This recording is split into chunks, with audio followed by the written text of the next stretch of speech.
પુણ્ય હોય તો જ તેને શ્રવણ કરવા મળે. તો આજે ભગવાન છે એ ભગવાનના ગુણાનુગાન કરવા માટે આપણે સૌ એક ચિત્તે બની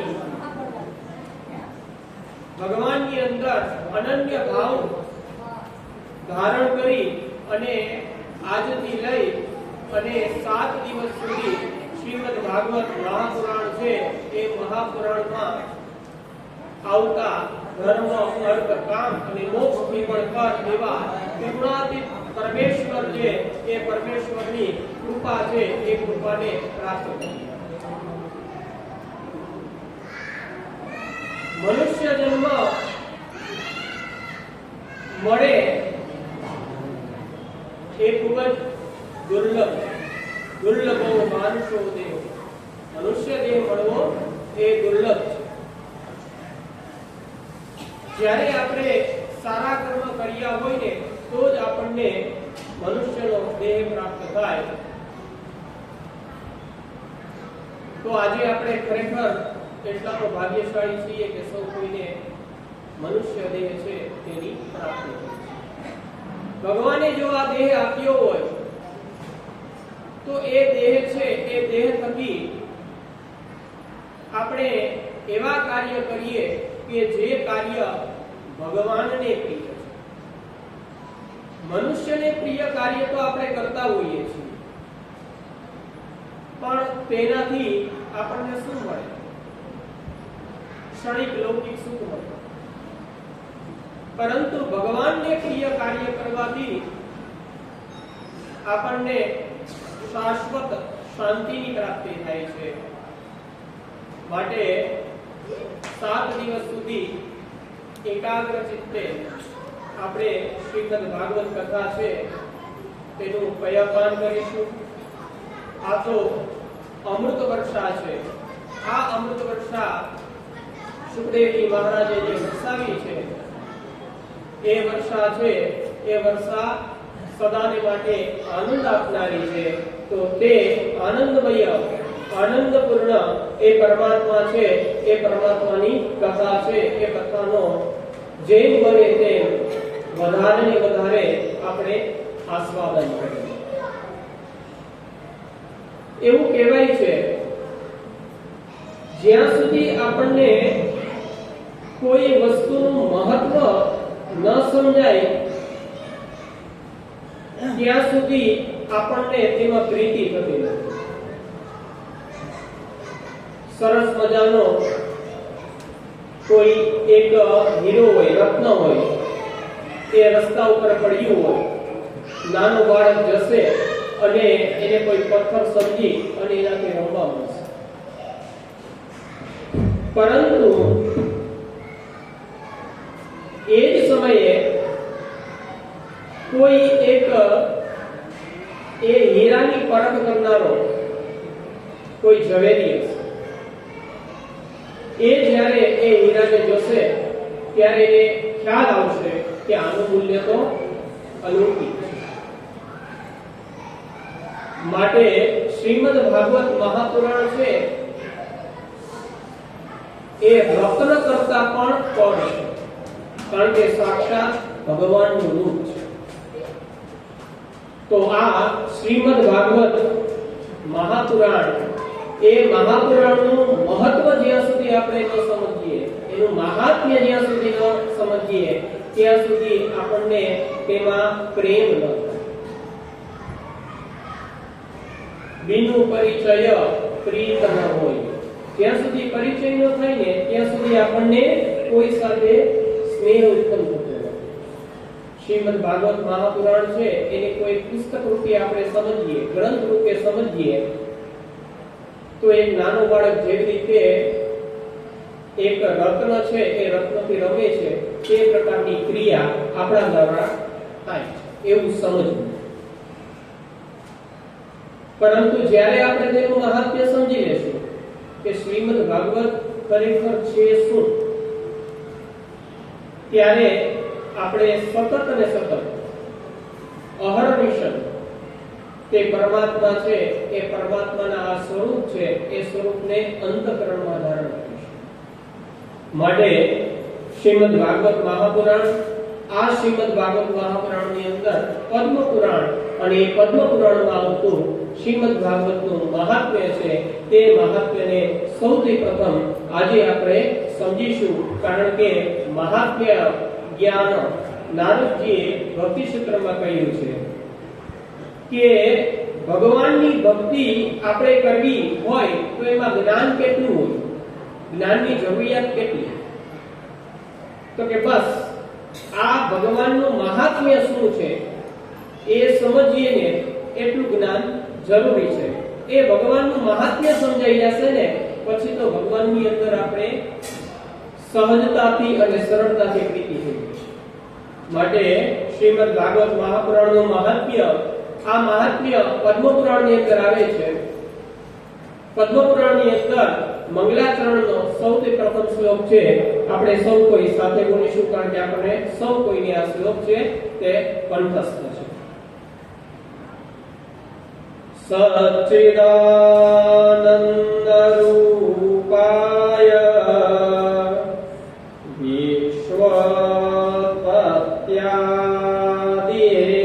વિશ્વપત્યાદિહેતવે તાપત્રય વિનાશાય શ્રી કૃષ્ણાય વયમ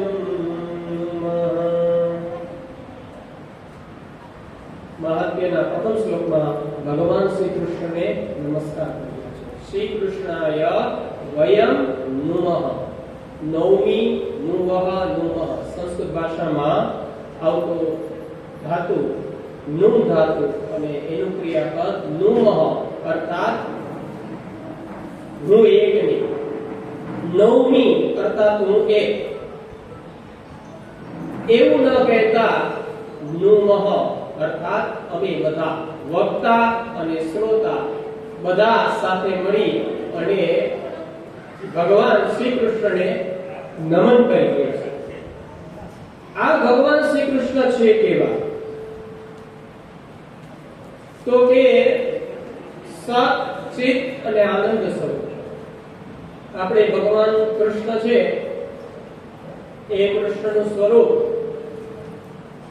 માનવ દેહ છે એ માનવ દેહનું સમજીએ છીએ, જે આપણી ચર્મ ચક્ષુ દ્વારા લોકોએ જોયું છે. પૂર્વ જે હતા મહાભારતકાલીન સમયમાં, કૃષ્ણ અવતાર સમયે સૌ કોઈએ માનવ દેહ છે એ માનવ દેહમાં રહેલા ભગવાન છે એ ભગવાનને જોયા. એ પંચ મહાભૂતોનું બનેલું શરીર નથી. ભગવાનનું શરીર છે એ પંચ મહાભૂતોનું બનેલું નથી. ભગવાન સત સ્વરૂપ છે, ભગવાન ચિત્ત સ્વરૂપ છે અને ભગવાન આનંદ સ્વરૂપ છે. આ સ્વરૂપનું વર્ણન વેદોમાં આવે છે. આનંદ બ્રહ્મણો વિદ્વાન ન વિવેદી કદાચન. પરમાત્મા છે એ પરમાત્મા આનંદ સ્વરૂપ છે.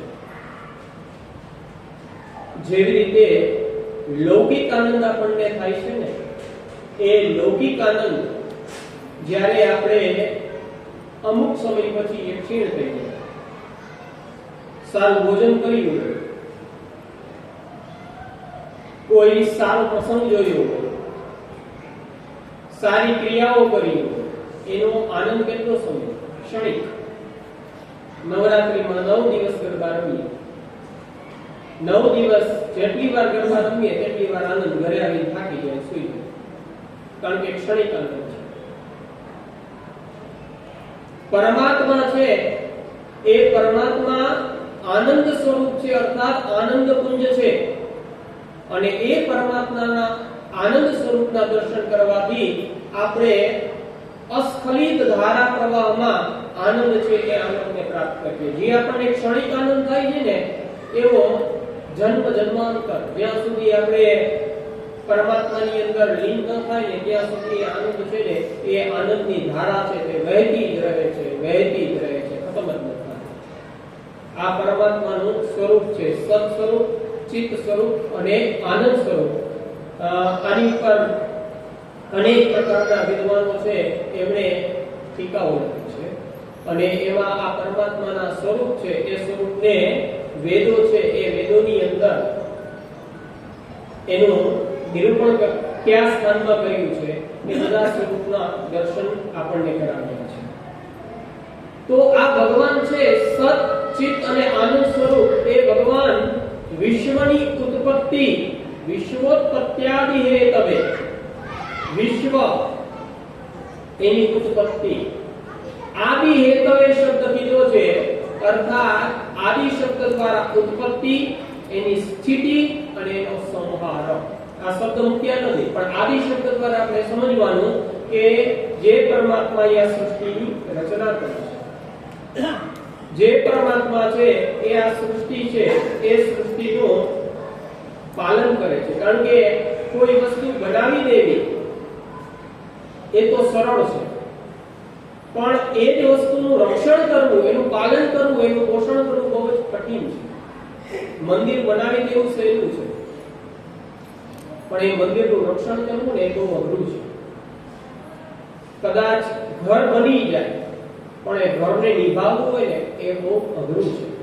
આ જીવન સતત ને સતત પ્રયત્નશીલ રહેવું પડે. તો પરમાત્મા છે આ સૃષ્ટિની સંરચના કરે છે. ફરી આ પરમાત્મા છે એ પરમાત્મા આ સૃષ્ટિ છે તેની સ્થિતિ અર્થાત તેનું પાલન પોષણ કરે છે. અને સમય આવીએ એ આ પરમાત્મા છે એ પરમાત્મા ફરી આ સૃષ્ટિ છે એ સૃષ્ટિને પોતામાં સમાવી લે છે, અર્થાત તેનું લય કરે છે. ભગવાન એકો હમ બહુશ્યામ પ્રજાએ, ભગવાન એકમાંથી અનેક થવાની કલ્પના કરે અને આ સૃષ્ટિ છે સૃષ્ટિની રચના થાય અને ફરી પાછો કાળક્રમ આવે એટલે ફરી પાછી એ સૃષ્ટિ છે એ પરમાત્મા એમાં વિલીન થાય. તો આવા ભગવાન છે એ ભગવાન આ જગતની ઉત્પત્તિ, સ્થિતિ અને લય આ ત્રણેયના કારણ છે. વેદાંતની અંદર આવતો કાર્ય કારણનો સિદ્ધાંત આપણે સમજીએ તો આ વસ્તુ આપણને સમજાય. આપણે ઘડો છે, માટીનો ઘડો, એ આપણને પ્રત્યક્ષ જોવા મળે છે. પણ આ માટીનો ઘડો છે માટે આપણને એમ ખબર પડે કે આ માટીનો ઘડો છે એ માટીમાંથી બનેલો છે, માટે માટીનું પણ અસ્તિત્વ છે, દેખાતું નથી. પણ માટીનો ઘડો જેમાંથી બનેલો છે તે માટીનું અસ્તિત્વ છે. ખાલી માટી હોય તોય ઘડો ન બને, ખાલી માટી હોય તોય ઘડો ન બને. એને બનાવવા માટે પાણી પણ જોઈએ, જળ હોય અને માટી છે એ બંનેનું મિશ્રણ થાય ને તો ઘડો બને. પણ ખાલી માટી હોય, ખાલી જળ હોય, આ બંને હોય ને તોય ઘડો બની નથી જતો. એને બનાવનાર કોક જોઈએ, એને બનાવનાર કોક જોઈએ. કોણ? તો કે કુંભાર. કુંભાર હોય તો જ માટી અને પાણીનું મિશ્રણ કરી અને ઘડો બનાવે. અને એમાં પણ ફરી પાછું અનેક સાધનો હોય. એમાંનું એક સાધન છે કુંભારની પાસે રહેલો એનો ચાકડો. ચાકડા ઉપર મૂકે અને પછી એના દ્વારા એ માટીનો ઘડો છે તે બનાવે છે. જો માટીનો ઘડો બનાવવા માટે આટલી બધી વસ્તુઓની જરૂરિયાત ઊભી થતી હોય તો વિચાર કરો કે આ બ્રહ્માંડ, આ જગત છે એ જગતને બનાવવા માટે પણ આ બધું જોઈએ છે. એના સિવાય ન બને, એના સિવાય ન બને. તો ભગવાન છે એ ભગવાન તો સ્વયં કાર્ય પણ છે અને કારણ પણ છે. માટીના ઘડામાં તો એવું બને કે માટી અલગ છે, પાણી અલગ છે, કુંભાર અલગ છે, ચાકડો અલગ છે. જ્યારે પરમાત્માના વિષયમાં કહીએ ને તો આ જગતને બનાવનાર એ પરમાત્મા સ્વયં માટી પણ છે, સ્વયં પાણી પણ છે, સ્વયં કુંભાર પણ છે. માટે કાર્ય અને કારણ આ બંને પરમાત્મા છે. એ પરમાત્મા આ જગત છે એ જગતની ઉત્પત્તિ એટલે સ્થિતિ અને એ લય કરનારા છે. એવા સચ્ચિદાનંદ સ્વરૂપ પરમાત્મા છે. એ પરમાત્માને અમે સૌ પ્રણામ કરીએ છીએ. આમ પરમાત્માને સૌપ્રથમ શ્લોકમાં પ્રણામ કર્યા. ત્યારબાદ દ્વિતીય શ્લોક છે એમાં કહે છે યમ પ્રવ્રજંતમનુપેતમપેત કૃત્યમ દ્વૈપાયનો વિહકાતર આજુહાવ પુત્રેતિ તન્મયતયા પરવો વિનેદુ તમ સર્વભૂત હૃદયમ મુનિમાનતોસ્મિ. શુકદેવજીને પ્રણામ કર્યા છે. મુનિ આનતોસ્મિ. તે પરમાત્માને પ્રણામ કર્યા પછી શ્રીમદ ભાગવત છે એ ભાગવતની કથાનું જેને પરીક્ષિત રાજાને રસપાન કરાવ્યું છે તેવા શુકદેવજી છે એ શુકદેવજીને અહીં પ્રણામ કર્યા છે. યમ પ્રવ્રજંતમ શુકદેવજી છે એ શુકદેવજીના જન્મની કથા એવી છે કે 16 વર્ષના થયા ત્યારે તેનો પ્રાદુર્ભાવ થયો શુકદેવજી. કારણ કે માતાના ગર્ભની અંદર 16 વર્ષ સુધી શુકદેવજી મહારાજ રહ્યા હતા. ગર્ભની બહાર ન આવે એવું કહેવાય છે કે શુકદેવજી મહારાજે કહ્યું કે હું જન્મ તો લઉં પરંતુ જન્મ લેતાની સાથે હું વૈરાગ્ય લેતો. કારણ કે જ્ઞાન અને વૈરાગ્યથી પરિપૂર્ણ શુકદેવજી મહારાજ માટે જન્મ લેતાની સાથે શુકદેવજી મહારાજ છે તે ભાગવા લાગ્યા. અને એ સમયે યમ પ્રવ્રજંતમ, હવે કઈ એનું અહીંયા વિશેષણ આવ્યું કે જેના યજ્ઞોપવિત સંસ્કાર પણ નથી થયા, જેમના હજી યજ્ઞોપવિત સંસ્કાર પણ નથી થયા. યમ પ્રવ્રજંતમ ઉપેતમ, કે હજી જેના યજ્ઞ પવિત્ર સંસ્કાર પણ નથી થયો તેવા જ્યારે શુકદેવજી મહારાજ પિતાનો આશ્રમ છે એ આશ્રમમાંથી ભાગે છે ત્યારે તેની પાછળ મહર્ષિ વેદવ્યાસજી એની પાછળ ભાગે અને કહે છે હે પુત્ર, હે પુત્ર, હે પુત્ર, આમ અવાજ આપવા લાગ્યા. એ સમયે દરેક જીવોની અંદર રહેલા એવા શુકદેવજી મહારાજ છે તે વૃક્ષમાં પણ રહેલા. એ વૃક્ષોની વાણીમાં બોલ્યા હે પિતાજી હું ક્યાંય નથી ગયો, હે પિતાજી હું ક્યાંય નથી ગયો. એવા સર્વભૂત હૃદયમ, દરેક ભૂતોના હૃદયની અંદર રહેલા, ભૂતાનામ જીવાનામ. ભૂત શબ્દનો અર્થ આપણે કોઈ ભૂત કરે તેવું ન થાય, પણ સંસ્કૃત ભાષામાં ભૂત શબ્દનો અર્થ થાય પ્રાણીઓ, સમસ્ત જીવો. ભૂતાનામ પતયે નમઃ ભગવાન શિવજી માટે આપણે કહીએ છીએ. ભૂત એટલે કે પ્રાણીઓ, પશુ એટલે પ્રાણીઓ, જીવો. તો દરેક જીવોના અંતરાત્માની અંદર રહેલા એવા શુકદેવજી છે એ શુકદેવજીને હું અહીં નમસ્કાર કરું છું. એમ અહીં બીજા શ્લોકમાં શુકદેવજી છે એ શુકદેવજીને પ્રણામ કર્યા છે. ત્યારબાદ કથા પ્રસંગ છે એ કથા પ્રસંગ શરૂ થાય છે. અહીંયા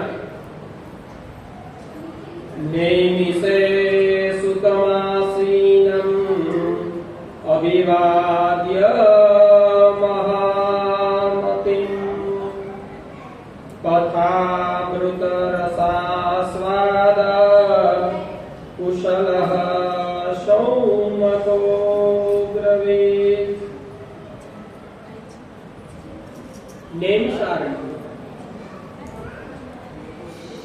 નૈમિષારણ્યની અંદર સુત મહર્ષિ, આપણે ત્યાં વક્તા અને શ્રોતાની વાત કરીએ તો એમાં સૂત અને શૌનક, એમાં સૂતજી છે એ બ્રાહ્મણ નથી હોતા, વક્તા છે. સૂતજી છે એ વક્તા છે પણ બ્રાહ્મણ નથી. સુખદેવજી મહારાજ છે તે બ્રાહ્મણ છે પણ સૂત પુરાણી છે. સૂત પુરાણી છે. આ સૂતજી છે એ સૂતજી જ્યારે નૈમિષારણ્યમાં શ્રેષ્ઠ આસન ઉપર બિરાજત હતા ત્યારે શ્રી રોમહર્ષણી સૂત મુનિવરને અતિ આદરપૂર્વક વંદન કરે છે અને અભિવાદન કરી હરિકથામૃત રસાસ્વાદનું પાન કરવા માટે અત્યંત કુશળ એવા શૌનક મહર્ષિજી છે એ શૌનક મહર્ષિજીએ 7 પ્રશ્ન કર્યા. સૌથી પહેલા કહે છે શૌનક ઉવાચ અજ્ઞાન દ્વાંત વિદ્વાંસ કોટિ સૂર્ય સમપ્રભ સુતાક્યાહી કથાસારમ મમ કર્ણ રસાયણ. શૌનક ઋષિ છે તે કહે છે અજ્ઞાનરૂપ ઘોર અંધકારનો નાશ કરનાર. કારણ કે જ્ઞાન અને અજ્ઞાન જેને વિદ્યા અને અવિદ્યા તરીકે વેદોમાં વર્ણવવામાં આવ્યા છે. વેદ્ય અહીં જ્ઞાન સદવિદ્યા જ્ઞાન છે, અજ્ઞાન અસદવિદ્યા એ અજ્ઞાન છે. જ્ઞાન છે માટે અજ્ઞાન પણ છે. આ જગતમાં બધું સારું અને નરસું બધું સાથે જ આવ્યું છે. જ્યાં પણ સજ્જનો છે ત્યાં દુર્જનો છે. પ્રાચીન સમયથી જોઈએ તો સજ્જનો છે એ ત્યારે જ ખબર પડે કે જ્યારે દુર્જનો હોય. બાકી દુર્જન કોણ છે કે સજ્જન કોણ છે તેનો ખ્યાલ આવતો નથી. તો જ્ઞાન છે એ જ્ઞાનનો દ્વારા અંધકાર છે ને એ અંધકારનો નાશ થાય. અંધકાર છે, અંધકારનું અસ્તિત્વ છે પણ એ અંધકાર છે એ અંધકારનું અસ્તિત્વ ક્યારે દૂર થાય તો કે જ્યારે જ્ઞાન. જેવી રીતે ખૂબ જ અંધારું હોય અને એ અંધારામાં એક દીવો છે ને એ દીવો પણ પ્રગટે તો એ દીવા દ્વારા આખા રૂમની અંદર પ્રકાશ ફેલાય જાય. આપણને કાંઈ ન દેખાતું હોય તેમાંથી ઘણું બધું દેખાવા મળે એક નાના એવા દીવા દ્વારા.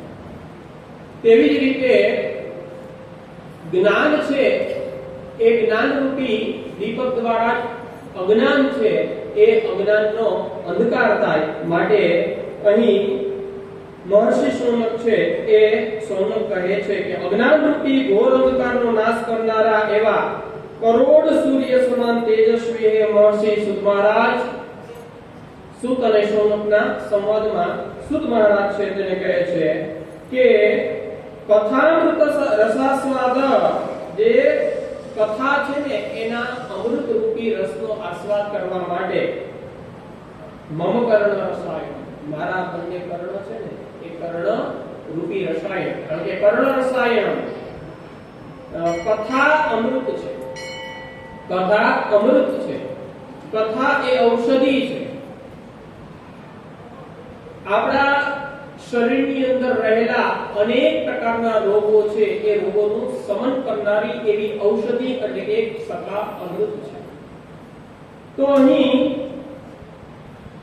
અમારા જે બંને કર્ણ છે તે રસાયણ રૂપ જે કથાઓ છે તે કથાઓનું સાર આપ અમને કરાવો. કારણ કે અમારા કર્ણ છે એ હંમેશા ભગવદ કથા શ્રવણ માટે જ પરાયણ રહેલા છે. ભક્તિ જ્ઞાન વિરાગાપ્તો વિવેકો વર્ધતે કથમ માયા મોહ નિરાસશ્ચ વૈષ્ણવે ક્રિયતે કથમ. પ્રશ્ન કર્યો પહેલો, ભક્તિ જ્ઞાન અને વૈરાગ્યના સુમેળથી સિદ્ધ થતો એવો વિવેક સી રીતે સમૃદ્ધ થાય. ભક્તિ જ્ઞાન વિરાગ આપતા ધ્યાન રાખજો. વિવેક છે, સાચો વિવેક કોને કહેવાય? કે જેમાં ભક્તિ હોય, જેની અંદર જ્ઞાન હોય અને સાથે સાથે વૈરાગ્ય છે. આનાથી સમૃદ્ધ થયેલો જે છે તે એ ખરેખર સાચો વિવેક કહેવાય. અને આ વિવેકની વૃદ્ધિ કઈ રીતે થાય? સૌ કોઈમાં વિવેક હોય. આપણે વિવેક એટલે કે કઈ રીતે બેસવું, કઈ રીતે બોલવું, ને માત્ર ત્યાં પૂરતો વિવેક શબ્દ છે તેનો અર્થ આપણે સીમિત રાખ્યો છે. પરંતુ વિવેક છે એ વિવેક પરમાત્માની પ્રાપ્તિ કરાવનારો જે વિવેક છે એ કેવો હોય કે ભક્તિ, જ્ઞાન અને વૈરાગ્યથી યુક્ત હોય. અને એ જેમ વધે એમ પરમાત્માનું દર્શન છે એ ખૂબ શીઘ્રથી થાય. શીઘ્રતા એમાં માટે કહે છે ભક્તિ જ્ઞાન વિરાગાતો વિવેકો વર્ધતે કથમ માયા મોહ નિરાસશ્ચ વૈષ્ણવૈહી ક્રિયતે કથમ. વળી આ ભયંકર કલિકાલ છે. આ તો કળિયુગનો સમય, અને એ પણ કળિયુગ છે એ સામાન્ય નથી. હજી તેનું પ્રથમ ચરણ ચાલે છે. હજી તો ચતુર્થ ચરણમાં પહોંચવાનું બાકી છે. 4,32,000 વર્ષ કળિયુગના છે, એમાંથી 5,000 વર્ષ છે એ કળિયુગના હજી થયા છે. છતાં પણ એમ લખ્યું છે કે આ જે કળિયુગ છે, કલિકાલ છે એ કેવો છે? ભયંકર છે. અનેક પ્રમાણમાં જીવો છે એ જીવો માત્ર એક બે નહીં, મારા તમારા જેવા એક બે નહીં, પણ એનો આખો સમૂહ, એનો સમુદાય છે. એ સમુદાય કેવો બન્યો છે? તો કે આસુરી વૃત્તિ વાળો. મનુષ્ય માત્ર એક જીવ નથી, અનેક જીવો છે. આ જીવો છે એ જીવો બધા કેવા બન્યા છે? તો કે આસુરી વૃત્તિ. આસુરી વૃત્તિ એટલે કે જેમાં અવિદ્યા રહેલી હોય તે પ્રકારની ક્રિયા, એ પ્રકારની વૃત્તિ, એ પ્રકારનું આચરણ એટલે કે આસુરી વૃત્તિ. કારણ કે અવિદ્યા હોય, અજ્ઞાન હોય એટલે કાર્ય ખોટા થાય. જ્ઞાન હોય એ જ્ઞાનથી ક્યારેય પણ ખોટા કાર્ય ન થાય, જેને આપણે સમજ કહીશું. તો અહીં આસુરી વૃત્તિ વાળો આખો જીવ સમુદાય થયો છે, તેમજ અનેક દુઃખોથી તે ઘેરાયેલો છે. આપણે જોઈએ તો કેટલા બધા દુઃખો છે. સવારે ઉઠીએ ત્યારથી લઈ અને રાત્રે સૂવાનું હોય ત્યાં સુધી આપણને અનેક પ્રકારના દુઃખો આવે. દરેકની અવસ્થા મુજબ અલગ અલગ દુઃખો હોય. નાનો બાળક ઉઠે એટલે એમ થાય કે સવારે સ્કૂલે જવાનું છે, દુઃખ ત્યાંથી ચાલુ થાય. નાના બાળક માટેનું દુઃખ એ છે. મોટા હોય એમાં નોકરિયાત માણસ હોય તો એમ થાય કે કાલ રવિવાર હતો, કાલ સોમવાર ઘડી પાછું જવાનું કામ, તો એના માટે એ દુઃખ. દરેક વ્યક્તિ છે એ વ્યક્તિ માટે દુઃખના ભિન્ન ભિન્ન પ્રકારો છે.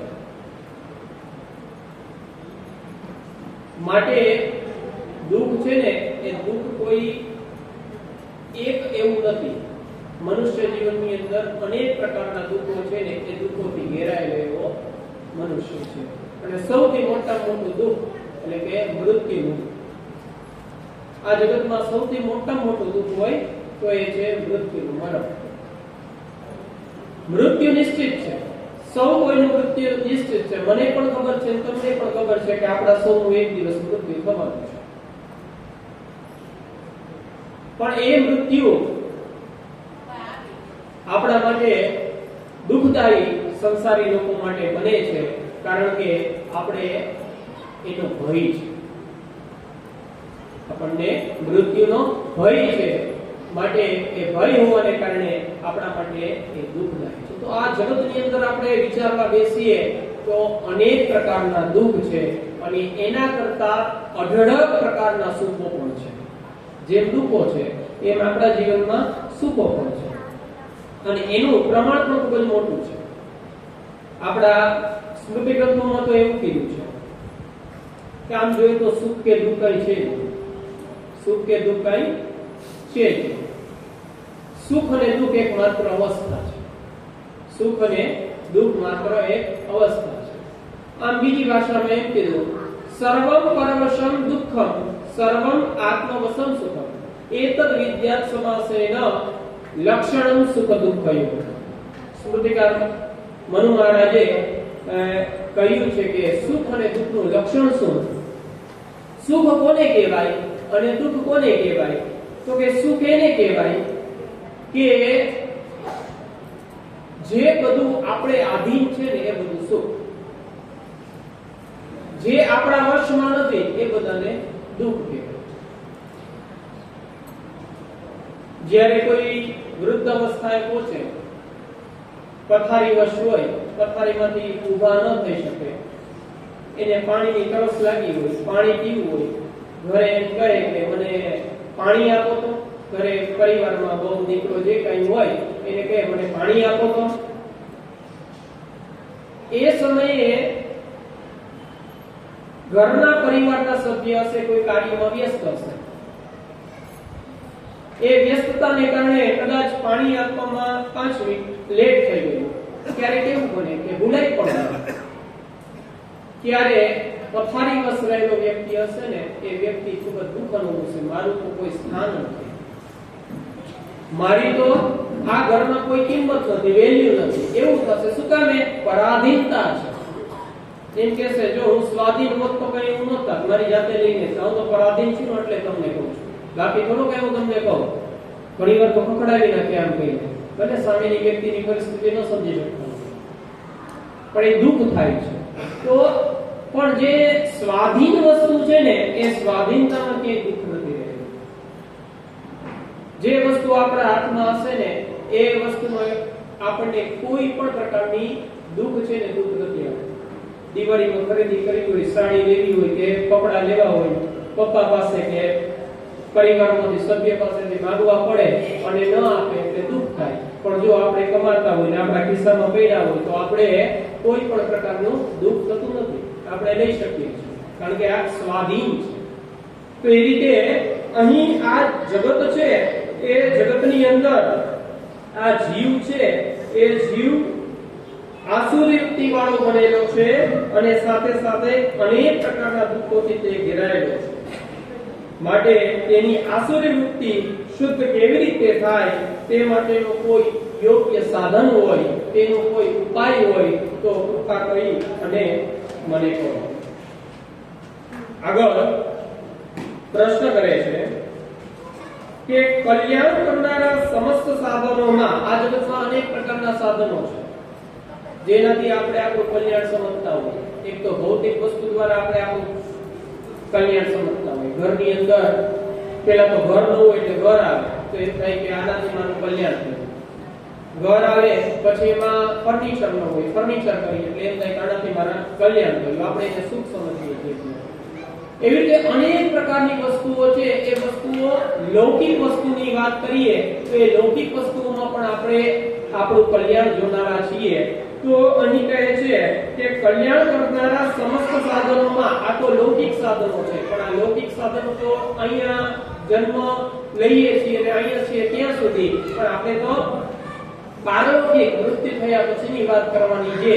એ આપણે કલ્યાણના સાધનો એવા જે પણ કહે છે એ બધા સાધનોને કહો. વેદોમાં કહ્યું છે કે જે નિત્ય કર્મ કરવાના, યજ્ઞ કરવાના, આ બધા આપણા નિત્ય કર્મ વગેરે જે ષટકર્માણી દિને જે બ્રાહ્મણોએ જે કરવાના છે બધા કર્મ છે. આ બધા કર્મ કરીને થાય શું કે સ્વર્ગની પ્રાપ્તિ થાય. તો સ્વર્ગમાં આપણું કલ્યાણ. મહાભારત છે એ મહાભારત આપણને ચતુર્વર્ગની પ્રાપ્તિ કરવાનો ઉપદેશ આપે છે. ધર્માર્થ કામ મોક્ષ, ધર્મ અર્થ કામ અને મોક્ષ, આ ચતુર્વિધ પુરુષાર્થ જે આપણા મનુષ્યનું જીવનનું લક્ષ્ય છે.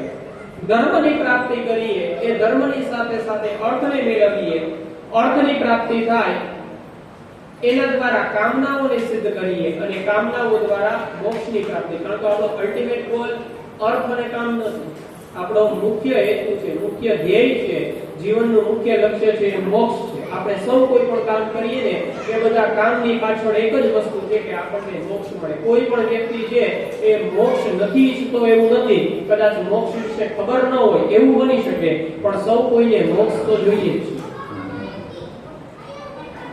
જે મહાભારતના વચનો છે, ધર્મ અર્થ કામની જે આપણને બાબતો છે એ આ પૃથ્વી ઉપર જોવા મળે છે.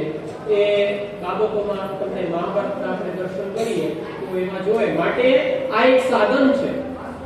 અનેક પ્રકારના જે સાધનોનું વર્ણન કર્યું છે એ વર્ણનોની અંદર આપણને શ્રોત અને સ્માર્ટ કર્મો છે એ કર્મને અહીંયા સાધન તરીકે ગણ્યા છે.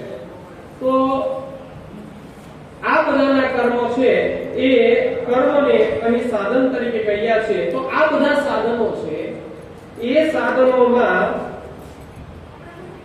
સૌથી શ્રેષ્ઠ પ્રકારનું જે સાધન હોય એ સાધનને આ કૃપા કહી અને મને કહો. એ પણ કેવું હોય પાછું? કૃષ્ણ પ્રાપ્તિ કર્મ. શ્રેયસામ્ય તવે શ્રેય. જે કલ્યાણનું પણ કલ્યાણ કરનારું હોય એમ કહી શકાય. અને જે પાછું કેવું છે તો કે પાવના નામ જપાન. પાવન જે કરે છે ને એમાં પણ પવિત્રાણમ પવિત્રમ ચ મંગલાનામ ચ મંગલમ જે આવે છે સહસ્રનામ, એ અહીંયા જે તત્વ છે એ તત્વની વાત કરે છે. અહીંયા કલ્યાણ એટલે કે ભગવત પ્રાપ્તિની વાત કરી છે. અને એ ભગવત પ્રાપ્તિ માટેના જે સાધનો છે એ સાધનોની વાત કરી છે.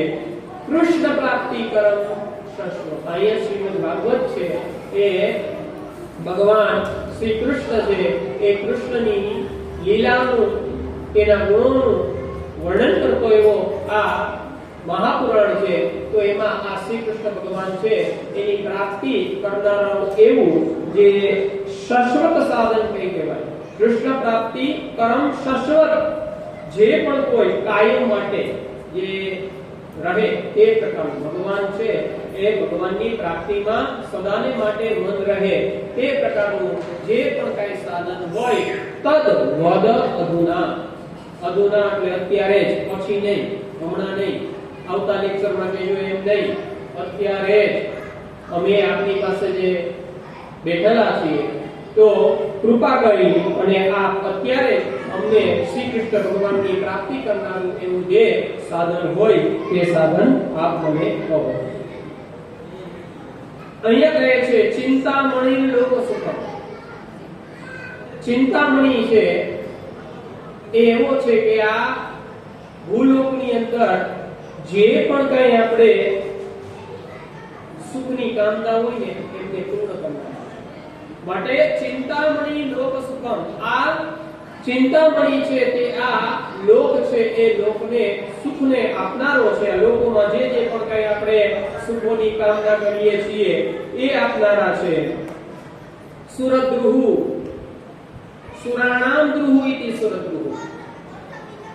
સુર એટલે દેવતા અને સુરાણામ દેવતાઓનું, દ્રુહુ અને વૃક્ષ. સ્વર્ગની અંદર આવેલું દેવ વૃક્ષ છે જેને આપણે કલ્પ વૃક્ષ તરીકે પણ ઓળખીએ છીએ અને સુરતરુ તરીકે પણ ઓળખીએ છીએ અથવા તો સુરદ્રુહ તરીકે પણ ઓળખીએ છીએ. તે કલ્પ વૃક્ષ છે તે શું કરે છે કે સુરદ્રુહ સ્વર્ગ સંપદા, સ્વર્ગની જે પણ કઈ સંપદાઓ છે ને જે આપણને પ્રાપ્ત કરવી અઘરી છે એ બધી જ કામનાઓ છે એ કામનાઓને સિદ્ધ કરનારું છે. સુરદ્રુહ સ્વર્ગ સંપદમ. પ્રયચ્છતે ગુરુપ્રીત. આ બંને વસ્તુ તો આ લોક અને પરલોકના સુખો છે એ સુખો તો કદાચ આ વસ્તુ દ્વારા મળી જાય, પણ પ્રયચ્છતે ગુરુપ્રીત વૈકુંઠમ યોગી દુર્લભમ. જો આપણા ગુરુ છે એ ગુરુ આપણી ઉપર પ્રસન્ન થાય ને તો યોગીઓને પણ દુર્લભ એવા વૈકુંઠ લોક છે એ વૈકુંઠ લોકની પ્રાપ્તિ કરે. સ્વર્ગ તો આપણને પ્રાપ્ત થાય. નચિકેતાએ યમરાજને કહ્યું કે સ્વર્ગ પ્રાપ્તિ માટેના જે પણ કઈ યજ્ઞ યાગાદિ કે જે ક્રિયા હોય તે મને કહો. તો યમરાજ છે, યમરાજે તેને કઠોપનિષદમાં સરસ વર્ણન છે. શ્રેય અને પ્રેયના વર્ણન કરનારા એ આપણને ત્યાં જોવા મળે છે. તો સ્વર્ગની કામના તો આપણે મનુષ્ય પ્રયત્ન દ્વારા થઈ શકે, પણ વૈકુંઠની પ્રાપ્તિ કરવી એ મનુષ્ય પોતાના પ્રયત્નથી ન કરી શકે. એના માટે તો ગુરુ હોવા જોઈએ. જ્યારે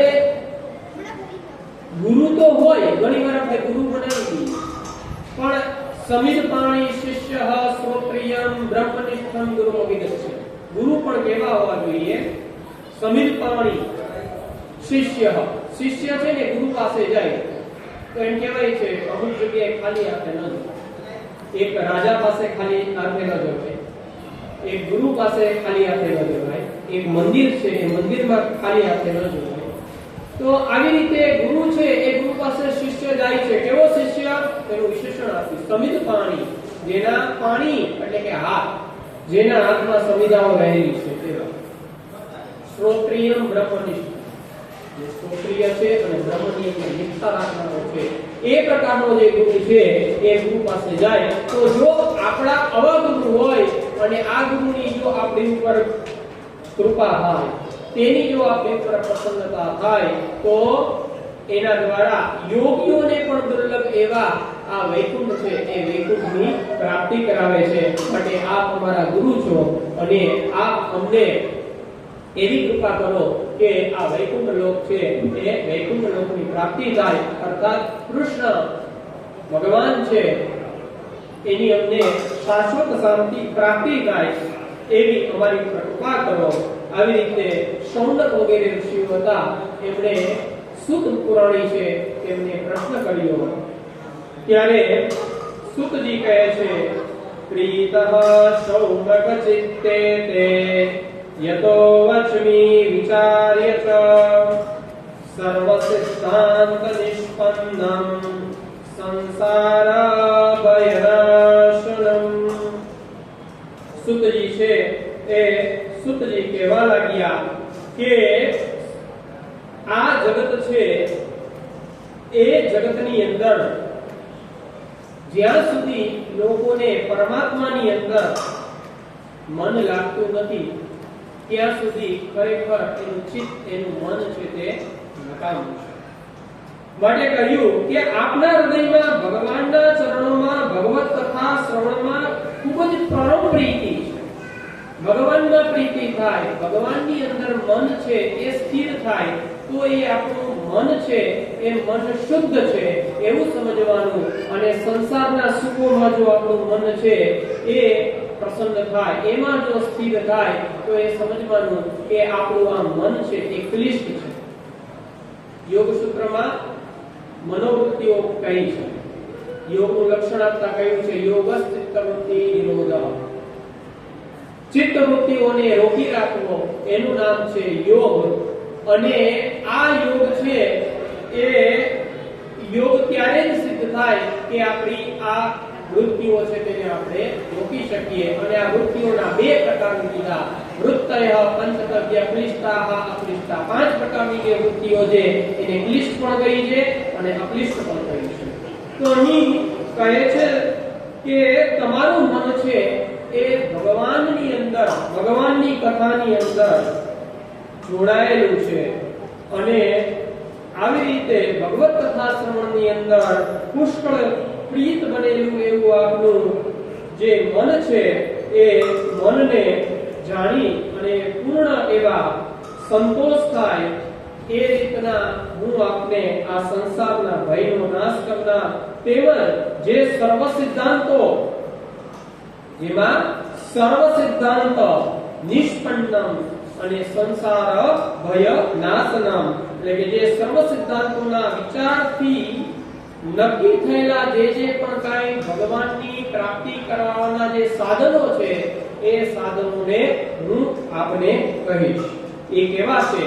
ભક્ત્યોગવર્ધનમ યચ્ચ કૃષ્ણ સંતોષ હેતુકમ તદહં તે વિદાસ્યામિ સાવધાન તયા શૃણુ.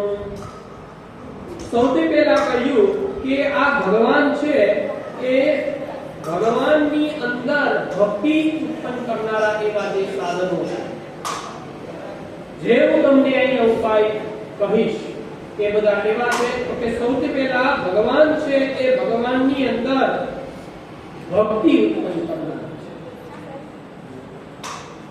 શ્રીમદ ભાગવત મહાપુરાણ કે અન્ય પુરાણો કે અન્ય શાસ્ત્રો આ બધાને આપણે ભણીએ, આપણે વાંચીએ, તેનું શ્રવણ કરીએ કે સમજીએ, બધાની અંદર એક જ ભાવ કહેવામાં આવ્યો છે કે ભગવાનની અંદર ભક્તિ થાય. ભક્તિનું ફળ શું? દસમા સ્કંદમાં આવશે. આપણે ભગવાનની ભક્તિ કરીએ, ભગવાનની પૂજા કરીએ, તો ભગવાનની ભક્તિ કે ભગવાનની પૂજા કર્યા પછી એનું આપણને ફળ શું મળે? જમીન મકાન મળે? નહીં, ન મળે. જમીન મકાન મળતા હોત તો નરસિંહ મહેતાની ઘરે છે ને અનેક પ્રકારની સમૃદ્ધિ. મીરાબાઈ છે, એ મીરાબાઈને ભટકવું ન પડે. ભગવાનની ભક્તિ કરવાથી શું થાય? તો કે ભગવાનની ભક્તિ છે તેમાં વૃદ્ધિ. આ એક ભક્તિનું ફળ છે. એ ફળ આપણને દસમા સ્કંદમાં આવશે ત્યારે આપણે નારદજીએ જે ભક્તિ સૂત્રની વાત કરી છે અને ભાગવતજીમાં જે વાત કરી છે તેમાં સમન્વય સાથે આગળ જોઈશું. તો ભગવત ભક્તિ છે એ ઉત્પન્ન થાય અને આ સંસાર છે, એના ભય છે, એના પાપ છે, જે દોષો છે, એ દોષો પણ દૂર થાય. કારણ કે ભગવાનની ભક્તિ થાય તો આ બધું કામ થવાનું છે. અને ઘણીવાર તો એવું થતું હોય કે આ દુઃખ આપણને થતા હોય, આપણને એમ કે આ દુઃખ છે, કોઈને જોઈએ ને, ભગવાનના ભક્તને જોઈએ તેમ થાય ઓ નરસિંહ મહેતાને કેટલું બધું દુઃખ થયું. ખરેખર એને ન અનુભવ આવતો, અનુભવ તો આપણે હોય. કારણ કે એના માટે તો ભગવાનની ભક્તિ જ છે ને. ભગવાનની ભક્તિ એવી છે કે એમાં શોક નથી હોતો, મોહ નથી હોતો, દુઃખ નથી હોતું, ભય નથી હોતું, કંઈ નથી. આ બધાથી પર છે. તો આ બધા જે સાધનો છે એમાંથી શ્રેષ્ઠ જે કઈ સાધન છે એ સાધનને હું અહીં વર્ણવીશ. કાલ વ્યાલ મુખગ્રાસ ત્રાસ નિર્ણાશયેતવે શ્રીમદ ભાગવતમ શાસ્ત્રમ કલૌકીરેણ ભાષિતમ. અહીંયા કહે છે કે મુનિઓ, શુકાચાર્ય કે જેમણે આ કળિયુગમાં કાલ નામના અજગરના મુખમાં ગળાતા અને ચવાઈ જતા એવા જીવોના ગ્રાસ, તેના વિનાશ માટે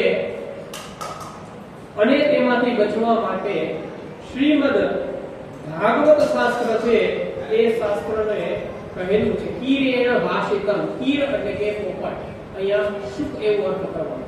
કલો કીરેણ ભાષિતમ. કલો એટલે કળિયુગમાં, કીરેણ કીરેણ સુખેણ અર્થાત પોપટ દ્વારા, ભાષિતમ એટલે કે બોલાયું. શ્રી કૃષ્ણ ભગવાન છે એ ભગવાનની પ્રાપ્તિ કરાવનારું, બ્રહ્મની પ્રાપ્તિ કરાવનારું એવું જે સાધન છે એ સાધન કયું છે? તો કે શ્રીમદ ભાગવત મહાપુરાણ. જે આ કળિયુગ છે એ કળિયુગની અંદર કાલ વ્યાલ, આ અજગર છે, અજગર છે ને એવો છે કે બધાનો હરડો લઈ લે. કાળરૂપી અજગર છે, કોઈ છોડતો નથી. કાળરૂપી અજગર કોઈને છોડતો નથી, આ બધાનો હરડો લઈ લે. અને એકવાર એ ગળે એટલે એમાંથી કોઈ પાછો મુક્ત થતું જ નથી. માટે એમાં એનો ગ્રાસ, એનો કોળિયો ન થવું હોય તો શું કરવાનું? કે કૃષ્ણ ભક્તિ. અને કૃષ્ણ ભક્તિ એટલે કે શ્રીમદ ભાગવત મહાપુરાણ છે એ મહાપુરાણ કે જે આ કળિયુગ છે એ કળિયુગમાં કીરેણ ભાષિતમ, પોપટ એટલે કે સુખદેવ આચાર્ય દ્વારા ગાવામાં આવ્યું છે. એતસ્માત અપરમ કિંચિત મનઃશુદ્ધિ ન વિદ્યતે. આ જગતમાં મનની શુદ્ધિ માટે આનાથી કોઈ બીજું વિશેષ કોઈ સાધન છે એ સાધન આ જગતમાં રહેલું. નાન્ય પંથાયનાય વિદ્યતે. અન્ય કોઈ માર્ગ જ નથી.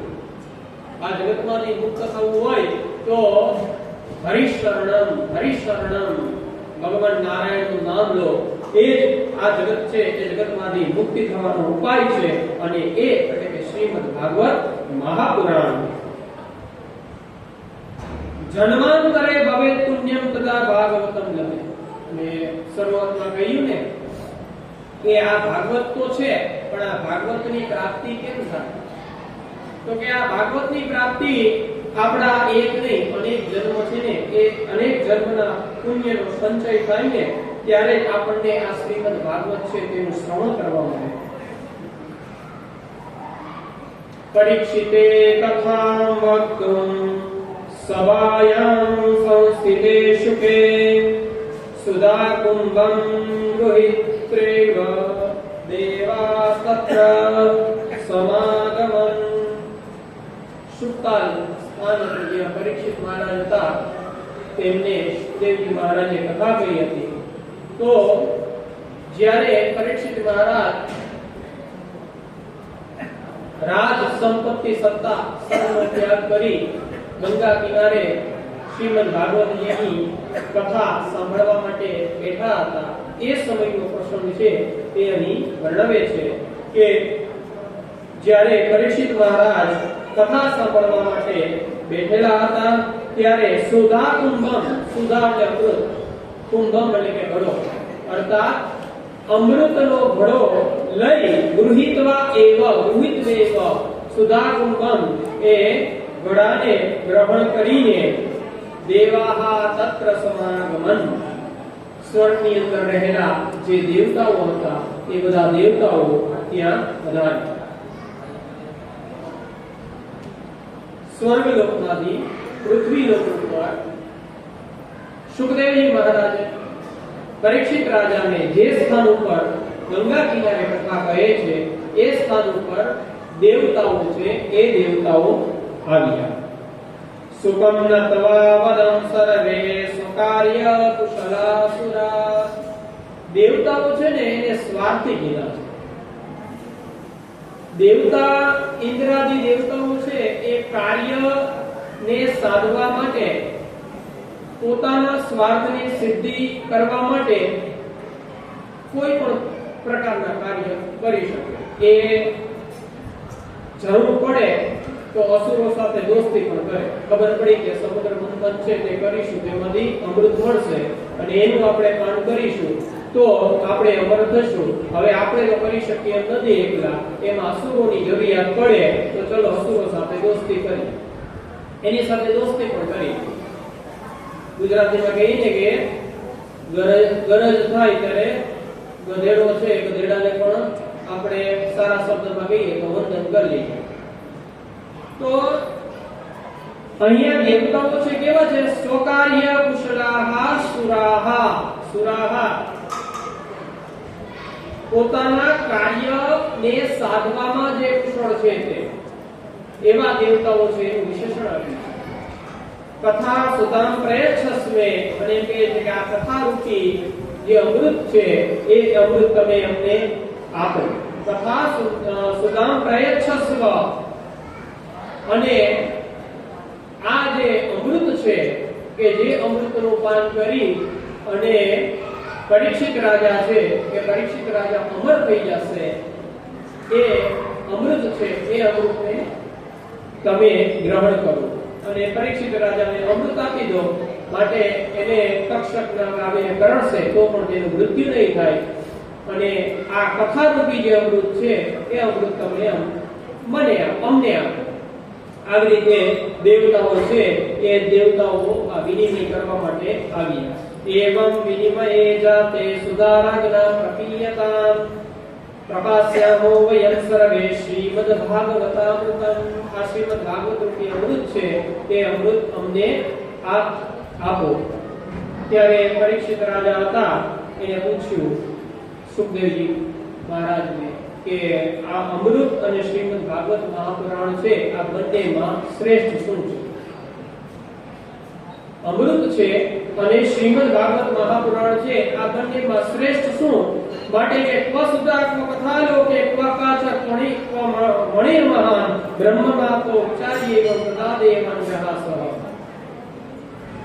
ક્યાં કાચ અને ક્યાં મણિ, આ બંને છે એ બંનેનો તુલના કરીએ તો આ તુલના છે એ તુલના બંને યોગ્ય થઈ શકે નહીં. માટે એમ કહે છે કે મણિની કિંમત તો અનેક ગણી હોય, રત્નની કિંમત અનેક ગણી હોય, કાચ છે એની કોઈ કિંમત ન હોય. બંનેની જ્યારે તુલના થાય તો શ્રીમદ ભાગવત મહાપુરાણ છે એ અલૌકિક છે, મણિ સમાન છે, જ્યારે અમૃત છે એ તેની પાસે માત્ર કાચ છે, એ કાચની સમાન રહેલું છે. માટે આ દેવતાઓ છે એ દેવતાઓની પાસે શ્રીમદ ભાગવતની જે એને પ્રાપ્ત કરવું હતું એની અહીં તુલના કરી શકાય એમ નથી. કારણ કે શ્રીમદ ભાગવતી વાર્તા સુરાણામપી દુર્લભમ. માટે એવું કહેવાય છે આપણે શ્રીમદ ભાગવતની અહીંયા જે કથા કરવા બેસીએ છીએ, વાર્તા કરવા બેસીએ છીએ, એ દેવતાઓને પણ દુર્લભ છે, એમને પણ મળી નથી શકતા.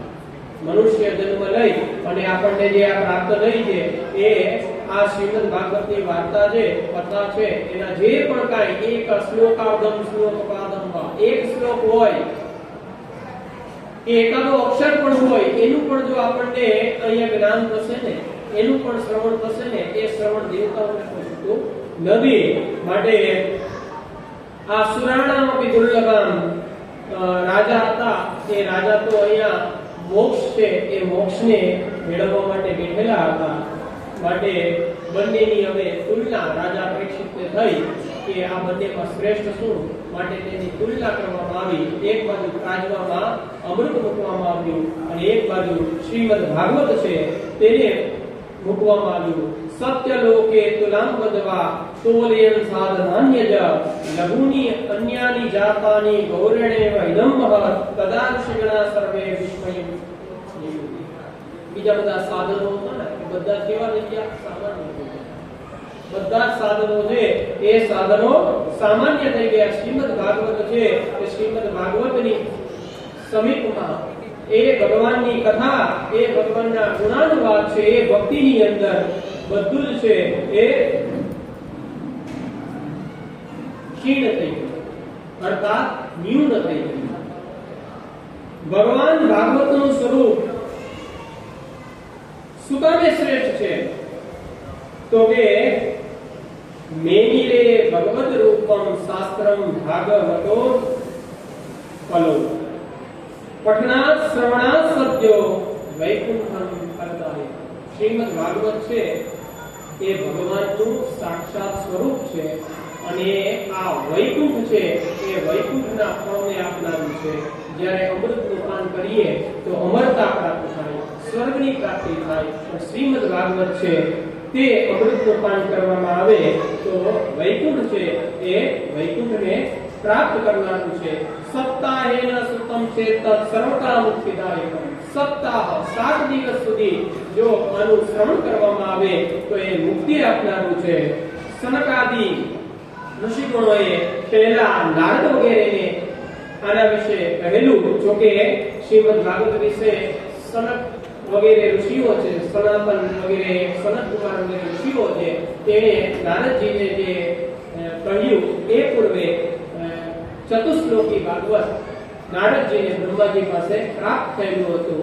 પણ અહીં સનત કુમારો દ્વારા જે નારદજીને શ્રીમદ ભાગવત છે એની જે કથા, એનું વર્ણન કરવામાં આવે છે તે અહીં પુરાણના મહાત્મ્યમાં કહ્યું છે.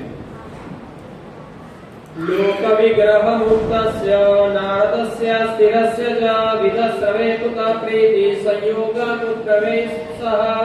કહે છે કે નારદજી લોક વિગ્રહથી મુક્ત છે. નારદજી છે એને લોક એટલે સમાજ, સમાજના જે પણ કઈ બંધનો છે, સમાજના બંધનોમાં જીવો બંધાયેલા છે, પણ આ બધામાંથી મુક્ત કોણ છે? નારદજી. નારદજીને આ લોક છે એ લોકના બંધનો છે એને લાગતા નથી. આવા છે, બંધનોથી મુક્ત છે. લોક વિગ્રહ મુક્તસ્ય નારદસ્ય અસ્થિરસ્ય છે. અને નારદજી પાછા અસ્થિર છે. 7 દિવસ સુધી શ્રીમદ ભાગવતની કથાનું શ્રવણ કરવું પડે. તો અહીંયા શૌનક ઋષિ છે એને સુતજીને કહ્યું કે નારદજી છે એ નારદજીને તો દક્ષ પ્રજાપતિનો શાપ હતો કે કોઈ એક સ્થાન ઉપર તે સ્થિર રહી નહીં શકે. તો આ નારદજી છે એ અસ્થિર છે, સ્થિર રહેતા નથી. અને સાથે સાથે એને આ શ્રીમદ ભાગવત છે એ કઈ રીતે પ્રાપ્ત થયું? સુતજી કહે છે અત્ર તે કીર્તયિષ્યામિ ભક્તિયુક્તં કથાનમ. અહીંયા આ નારદજી છે એના વિષયમાં હું તમને એક કથાનક કહું છું જે ભક્તિથી ભરપૂર છે. શુકેન મમ યત્રોક્તમ રહસ્યમ કાર્યક. શિષ્ય એવો સમજી અને શુકાચાર્ય દ્વારા જે મને કહેવામાં આવ્યું હતું તે હું આપને કહું છું. એકદા હિ વિશાલાયમ ચત્વારો વિષયમ. એક વખત વિશાલા ક્ષેત્ર, વિશાલ નામના રાજા હતા, તેણે ભગવાનની તપશ્ચર્યા કરી ત્યારે ભગવાન પ્રસન્ન થયા અને પ્રસન્ન થતા ભગવાન છે એ ભગવાને કહ્યું કે માગો વરદાનમાં તમારે શું જોઈએ છે ત્યારે આ રાજા છે તે કહ્યું કે આ સ્થાનમાં તપશ્ચર્યા કરી અને મને આપની પ્રાપ્તિમાં જેટલો વિલંબ થયો છે એટલો વિલંબ આ સ્થાનમાં આવી અને તપ કરનાર આપની પ્રાપ્તિ કરનાર ભક્તો છે તપસ્વીઓ છે તેને ન થાય ત્યારે ભગવાને તથાસ્તુ એમ કહ્યું અને આવી રીતે આ જે ક્ષેત્ર હતું એ ક્ષેત્રનું નામ વિશાલા ક્ષેત્ર પડ્યું કે જ્યાં ભગવાનની ભક્તિ કરવાથી ભગવાન ખૂબ જ શીઘ્ર પ્રસન્ન થાય છે. તો આ વિશાલા ક્ષેત્ર છે એ વિશાલા ક્ષેત્રમાં ચત્વાર ઋષય અમલાહા, ચત્વાર એટલે ચાર, ઋષય એટલે ઋષિઓ, અમલાહા ન વિદ્યતે મલહ, જેની અંદર કોઈ પ્રકારનો મળ રહેલો નથી. મળ એટલે કે કામ, ક્રોધ, મદ, મોહ, મત્સર્ય, આ અનેક પ્રકારના જે પણ કાંઈ જીવ છે એને દૂષિત કરનારા એવા જે છે એ બધા જ વડો કહેવાય અને જેને આપણા રીતુઓ પણ સદરીતુઓ પણ કહીએ છીએ આ બધાથી મુક્ત છે. સંસારી એષણાઓથી જે પર છે તેવા ચત્વાર ઋષય, ચાર ઋષિઓ જેને આપણે સનત કુમારના નામથી ઓળખીએ છીએ. આ ચાર છે અને ચારે ચાર હંમેશા કુમાર અવસ્થામાં જ રહે છે. 5 વર્ષથી તેની ઉંમર રહે, એ 5 વર્ષથી વધારે તેની ઉંમર હોતી નથી અને આ ભગવાનનો એક અવતાર છે. સનત કુમાર ભગવાનના જે 24 અવતારો છે એમાંનો એક અવતાર છે સનત કુમારનો. તો ચત્વાર ઋષયમલા સત્સંગાર્થમ સમાયત દદુસુસ્તત્ર નારદમ, સત્સંગ કરવા માટે આ વિશાલા ભૂમિમાં તે આવેલા એ સમયે તેમણે નારદ છે એ નારદ ઋષિને જોયા અને ત્યારે તેઓ નારદજીને કહે કથમ બ્રહ્મન દિનમુખઃ કુતશ્ચિંતા તુરોભાન ત્વરિતં ગમ્યતે પુત્ર કુતશ્ચાગમનં તવ. સનત કુમારો કહેવા લાગ્યા, હે બ્રહ્મણ, દિનમુખ કથમ, શા માટે આપ ગરીબડા મુખવાળા છો? નારદજી દેવોમાં ઋષિ હતા, દેવર્ષિ, રાજર્ષિ, મહર્ષિ આ બધા હોય. દેવોમાં જે ઋષિ તુલ્ય છે અને એ પણ ભગવાનનો અવતાર છે. તો આ નારદજી છે એ નારદજી ને અહીં દીન મુખ કીધું. બ્રાહ્મણનો અવતાર છે. કથમ દીન મુખ, આપણું મુખ દીન શું કામ છે, ગરીબ એવું શું કામ છે? કારણ કે નારદજી હતા આગળ એમ કીધું કે લોક વિગ્રહથી તો મુક્ત હતા. તો પછી જે લોક વિગ્રહથી મુક્ત હોય એના મુખમાં આ પ્રકારની દીનતા શા માટે ન હોય? માટે આવા મુખને જોઈ સનત કુમારો હતા તેમણે કહ્યું કે કથમ બ્રહ્મન દીનમુખ કુતશ્ચિંતા ત્રો ભવાન, આ આટલા બધા ચિંતાથી આતુર શું કામ છે? સંતોના સજ્જનોના મુખમાં જ્યારે ચિંતા જોવા મળે એટલે સમજવાનું કે સમાજ છે એ સમાજ ખૂબ જ દુઃખી છે. એ લક્ષણ છે. સમાજ દુઃખી હોય એનું દર્શન કરવું હોય તો સંતજનો છે એના મુખારવિંદ ઉપર આપણે કરી શકીએ. માટે એમ કહે છે કથમ બ્રહ્મન દિનમુખ કુતશ્ચિંતા રોગવાન ત્વરિતં ગમ્યતે પુત્ર કુતશ્ચાગમનં તવ. આ આટલા બધા જલ્દીથી ક્યાં જાવ છો અને આપ ક્યાંથી આવો છો? આવી રીતે ઇદાનીમ શૂન્યચિત્તોસી ગતવિત્તો યથાજન તદેવ મુક્ત સંગસ્ય નોચિતં પદ કારણમ. જેની સંપત્તિ હણાઈ ગઈ હોય, ગતવિત્તો યથાજન, જેવી રીતે કોઈની વિત્ત સંપત્તિ છે એ સંપત્તિ નાશ પામી ગઈ એવા વ્યક્તિ છે એના મુખ ઉપર જે ચિંતા જોવા મળે એવી ચિંતા યોગી એવા બ્રહ્મર્ષિ એવા તમારા મુખ ઉપર જોવા મળે છે. આ મુનિજનો છે એ મુનિજનોને યોગ્ય નથી. આવી રીતે જ્યારે સનત કુમારો દ્વારા નારદજીને પ્રશ્ન કરવામાં આવ્યો, નારદજી કહે છે અહમ તુ પૃથ્વીમ યાતો જ્ઞાત્વા સર્વો તમામિતિ. આ પૃથ્વીનો લોક છે એ બધા જ લોકોની અંદર ઉત્તમ પ્રકારનો લોક છે. આ પૃથ્વી લોક ઉપર હું જ્યારે ગયો ત્યારે કયા સ્થાનમાં હું ગયો તો કે પુષ્કરની અંદર ગયો, પ્રયાગમાં ગયો, કાશીમાં ગયો, ગોદાવરીમાં ગયો, હરિક્ષેત્રમાં ગયો, કુરુક્ષેત્રમાં ગયો, શ્રીરંગમાં ગયો, સેતુબંધનમાં ગયો. આવા 32 સ્થાનો છે ને એ સ્થાનોનું એને વર્ણન કર્યું કે આવા 32 લક્ષણો છે, લક્ષણો અહીંયા દર્શાવ્યા છે. એતાવતિષુ તીર્થેષુ બ્રહ્મમાણ ઇતઃ તત ન પશ્યન પ્રદિક્ષર્મ મન સંતોષ કારણ. મનને સંતોષ અપાવે ને એ પ્રકારનું સ્થાન છે એ સ્થાન મેં જોયું નહીં. હરિદ્વારમાં પણ ગયો, રામેશ્વરમાં પણ ગયો. આવા ભારત વર્ષના જે પણ કઈ તીર્થક્ષેત્ર હતા એ તીર્થક્ષેત્રમાં હું ગયો, પણ મારા મનને સંતોષ આપે એ પ્રકારનું સ્થાન મેં ક્યાંય પણ ન જોયું. ન પશ્યાત પુત્રનિક્ષર્મ મન સંતોષ કારણ. મને સંતોષ ઉત્પન્ન કરે એ પ્રકારનું મેં સ્થાન ન જોયું. આ પૃથ્વી છે એ પૃથ્વી અધર્મનો મિત્ર એવા કલી છે, એ કલિયુગ છે, એ કલી દ્વારા બાધિત કરેલી છે. એને કારણે સત્યમ નાસ્તિ. આ પૃથ્વી લોક પર સત્ય નથી રહ્યું. સત્યમ નાસ્તિ. પવિત્રતા નથી રહી, દયા નથી રહ્યું, દાન નથી રહ્યું, ધર્મ નથી રહ્યો. લોકો મંદ ભાગ્યવાળા બની ગયા છે. લોકોની બુદ્ધિ છે એ બુદ્ધિ પણ મંદ બની ગઈ છે. લોકો જીવો છે એ બિચારા ગરીબડા થઈ ગયા છે.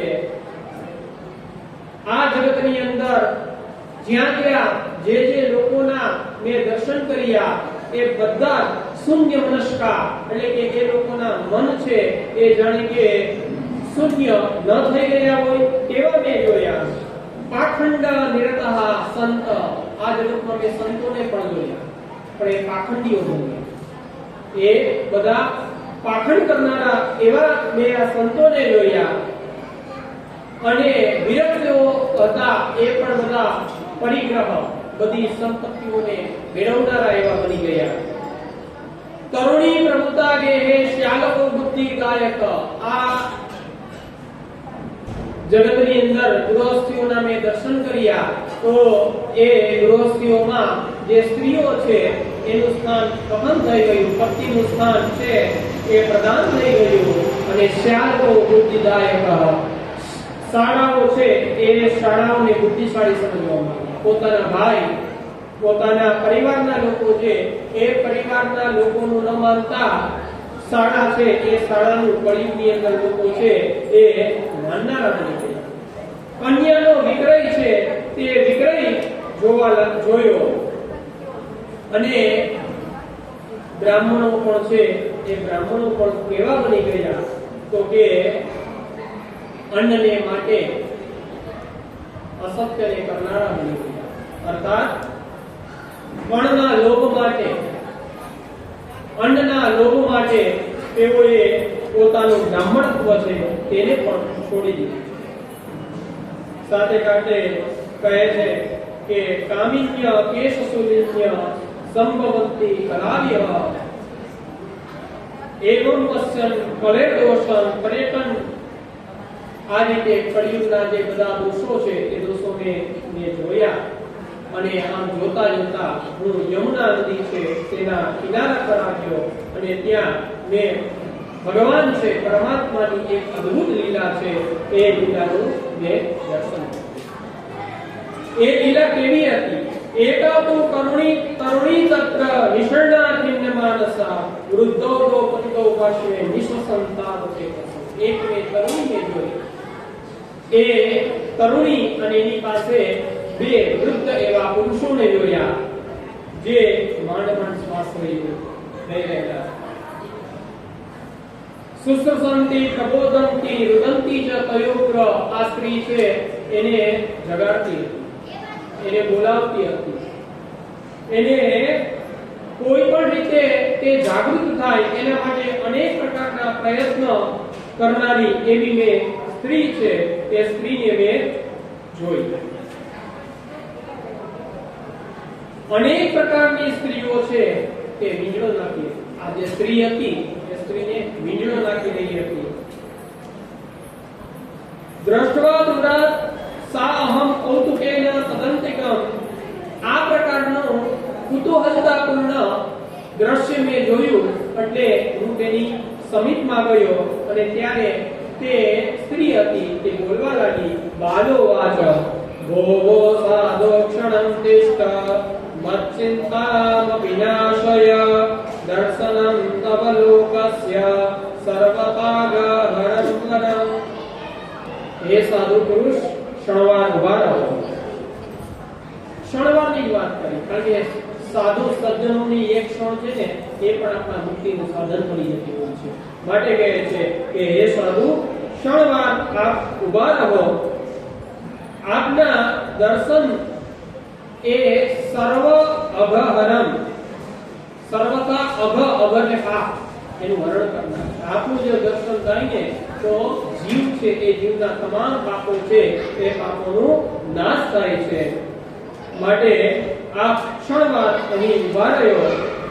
આપના દર્શનથી, આપના વાક્યથી મારા દુઃખ છે એ દુઃખની શાંતિ થશે.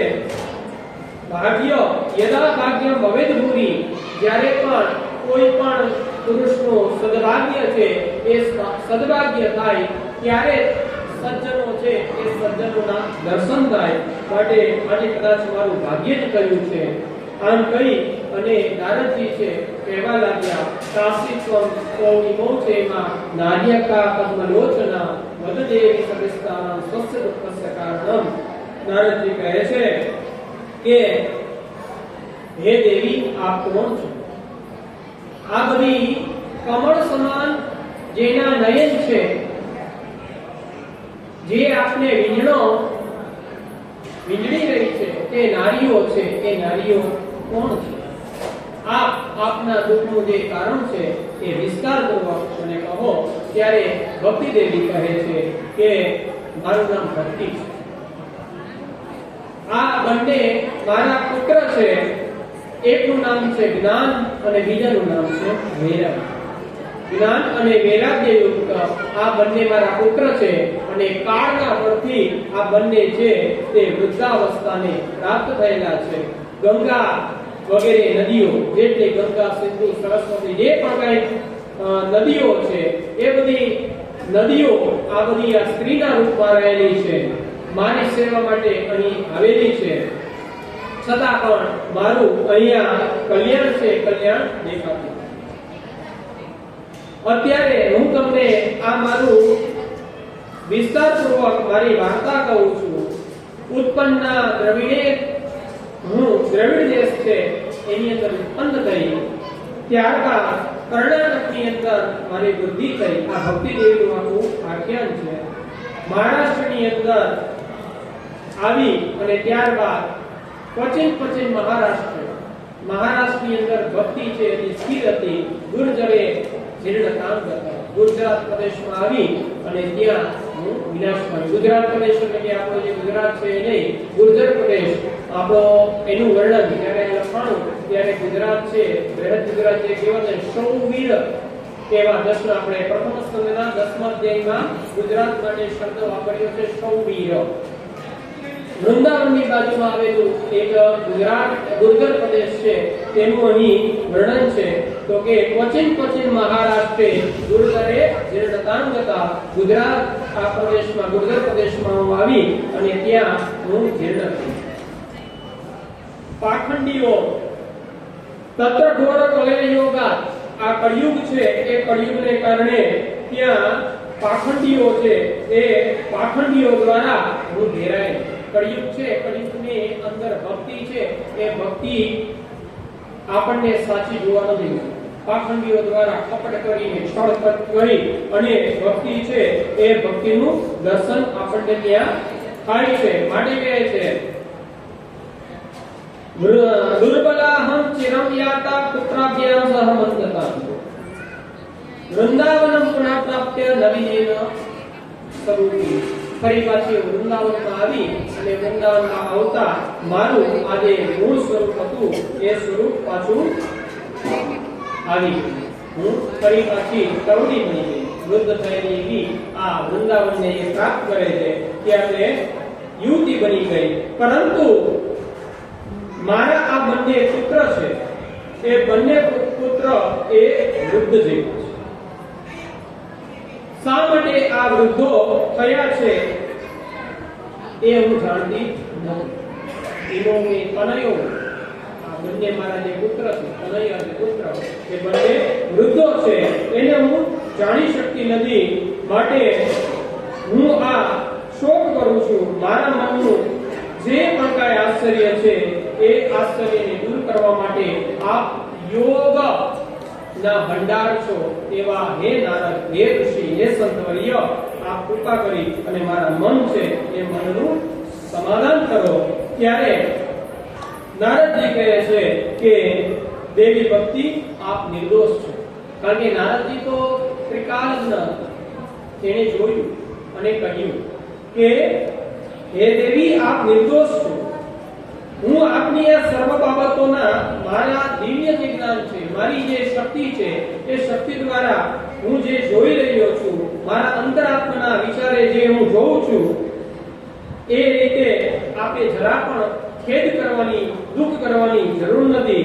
ભગવાન શ્રી હરિ ચોક્કસ આપનું કલ્યાણ કરશે. હરિ સમતે કરી શકે, આપનું ચોક્કસ ને ચોક્કસ કલ્યાણ કરશે. આવી રીતે નારદજી છે એ નારદજી કહે છે કે આ કલિકાલમાં માનવો પાપપ્રિય સ્વભાવવાળા બન્યા છે. આ વસુંધરા પણ પ્રતિદિવસ ક્રમશઃ સ્પર્શ કરવા યોગ્ય કે દર્શન કરવા યોગ્ય રહી નથી. એટલા બધા અસત પુરુષો પાપીઓના સ્પર્શને કારણે આ પૃથ્વી છે એનું દર્શન કરવું એ પણ યોગ્ય રહ્યું નથી. કારણ કે એની અંદર પણ દુષ્ટતા છે એ આપણને જોવા મળે છે. કોની દુષ્ટતા જોવા મળે છે? તો કે પાપી પુરુષો. પુણ્યશાળીઓનો પુણ્ય છે એ પુણ્ય નથી જોવાતું. શું કામે? કારણ કે પુણ્યશાળીઓ બધા પાખંડીઓ છે. જેને આપણે પુણ્યશાળીઓ કહીએ છીએ તે પાખંડીઓ બન્યા છે. માટે આ બધાને કારણે આ પૃથ્વી છે, આ ધરા છે એ ધરા પણ મંગલમય રહી નથી. પુત્રો સાથે તમને આજે આ હાલતમાં કોઈ જોતું નથી. ભક્તિ છે એ ભક્તિ, જ્ઞાન અને વૈરાગ્યની જે આ હાલત છે, આ પરિસ્થિતિ છે એની સાથે તે કોઈ જોતું નથી. તમે વૃંદાવનને આપને સંગ થયો અને એ વૃંદાવનનો સંગ થવાને કારણે જ્યાં ભક્તિ દેવી છે સતત નૃત્ય કરે છે, અર્થાત આપ આ કરુણી છે એ કરુણા અવસ્થાને જે પ્રાપ્ત થયા છો તેનું કારણ એ જ છે કે ત્યાં હજી પુણ્ય છે એ પુણ્ય ગયેલું છે અને એને કારણે આપ આ રીતે ત્યાં યુવા અવસ્થા, તરુણ અવસ્થા છે તેને પ્રાપ્ત કર્યા છે. પુનઃ આપના જ્ઞાન અને વૈરાગ્ય નામના બે પુત્રો અહીં કોઈ પણ ઉપાસક નથી. આ જગતમાં જ્ઞાનના ઉપાસક નથી રહ્યા, વૈરાગ્યને ધારણ કરનારા નથી રહ્યા. જ્ઞાન અને વૈરાગ્ય છે એ માત્ર દેખાવ રહ્યો છે. જ્ઞાન અને વૈરાગ્ય એ માત્ર દેખાવ રહ્યો છે. ખરેખર જ્ઞાન છે એના ઉપાસક નથી. આજે સૌ કોઈ પ્રકૃતિના ઉપાસક છે, જ્ઞાનના ઉપાસક નથી. લોકોમાં વૈરાગ્ય નથી. કારણ કે વૈરાગ્ય છે એ વૈરાગ્ય કેલાયેલો છે. માટે જ્ઞાન અને વૈરાગ્ય છે આ બંને છે કે બંને ના કોઈ ઉપાસક નથી રહી. ત્યારે ભક્તિદેવી કહે છે કે હે સાધુ, કૃપા કહી આપ મારા ક્લેશ છે એ ક્લેશનું નિરાકરણ કરો. કૃષ્ણના મિલન છે, કૃષ્ણની પ્રાપ્તિ છે એ પ્રાપ્તિ આપ અમને કરાવો. કારણ કે આ સંતાનો છે એ સંતાનોના દુઃખ છે એ દુઃખને હું જોઈ શકતી નથી. એને હું કેટલું સહન કરું?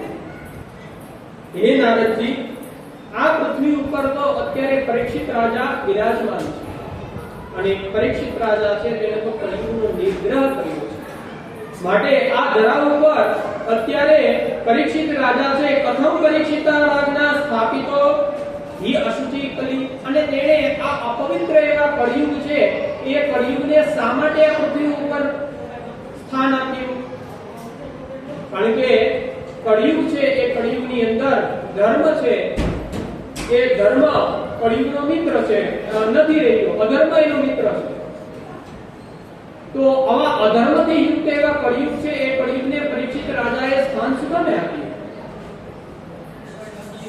પ્રવૃત્તે તુ કળો સર્વસાર પુત્રગતો મહાન કરુણા કરણે હરિણામ અપી અધર્મ કથમ ઇચ્છતે. ભગવાન છે, ચલો પરીક્ષિત રાજાએ તો સ્થાન આપ્યું, પરંતુ જે કરુણાથી યુક્ત એવા પરમાત્મા છે, એ પરમાત્માએ પણ શા માટે આ અધર્મ છે એને આ સ્થાન આપેલા એવા આ ધર્મને જોઈ રહ્યા છે, એને શું કામે સહન કરી રહ્યા છે? ભગવાન છે એ તો કર્તુમ અકર્તુમ અન્યથા કર્તુમ સમર્થયતિ ઈશ્વર. આ ભગવાન છે તો એ તો ઈચ્છે તો કરુણા પરાયણ એવા હરિ છે, એ હરિ શા માટે એને જોઈ રહ્યા છે?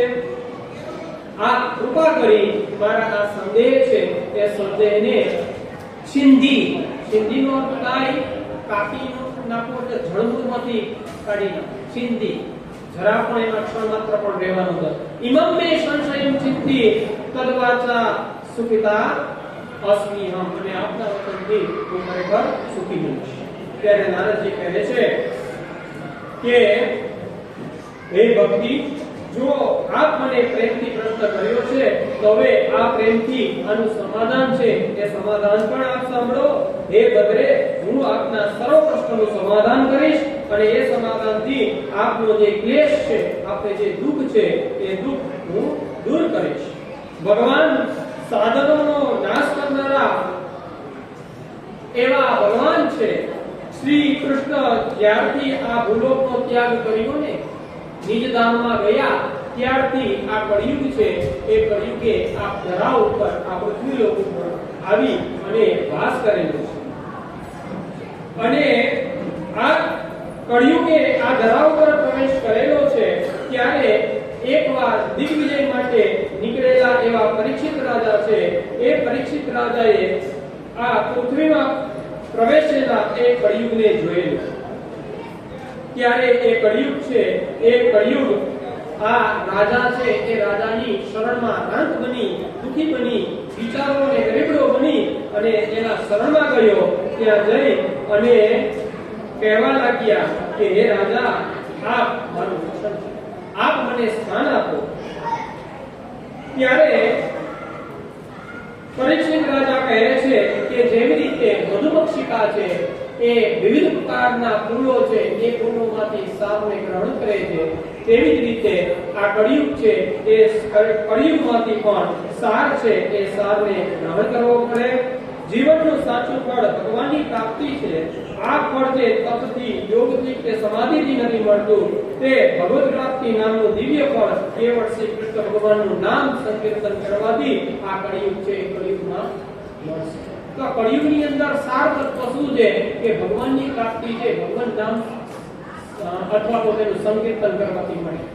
યોગ, સમાધિ, તપસ્યા વગેરે દ્વારા જે પ્રાપ્ત નથી થતું તે મુહૂર્ત માત્રમાં ભગવાન છે એ ભગવાનની ભક્તિ કરવાથી મળે છે. માટે વિષ્ણુરાતઃ, પરીક્ષિત રાજાનું એક નામ છે વિષ્ણુરાતઃ.